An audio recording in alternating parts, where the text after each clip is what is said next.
Lagi din ba kayong gumagamit ng mainit na tubig kaya dapat meron kayong thermos gaya nito, sobrang aesthetic. Tingnan niyo naman mga guys, oh, alam niyo ang laki na nito, almost 2 liters siya and ang maganda dito madali kang makakakuha ng mainit na tubig. Ayan guys, pipindutin mo lang 'yan diyan, oh, 'di ba? Hindi mo na kailangang buksan pa yung takip nito. Tapos ang maganda dito, leak-proof 'yan. Tingnan niyo naman, oh, may tumutulo ba? May nakikita ba kayong natulo? 'Di ba wala? Nakakatuwa 'pag hindi mo siya pipindutin dito, ayan lalabas yung tubig diyan.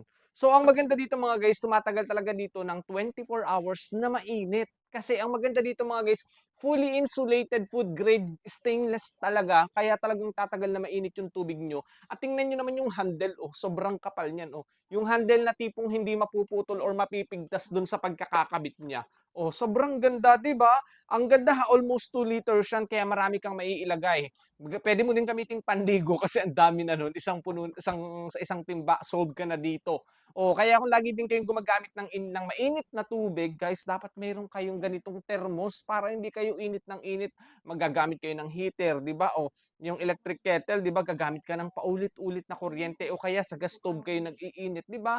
Mas makakatipid pag may thermos kasi once na nag-iinit ka ng isang beses, nagpakulo ka isang beses, ilalagay mo dito. So kung paunti-unti lang naman ang kailangan mo, isang baso lang, oh, 'di ba makakatipid kayo sa kuryente?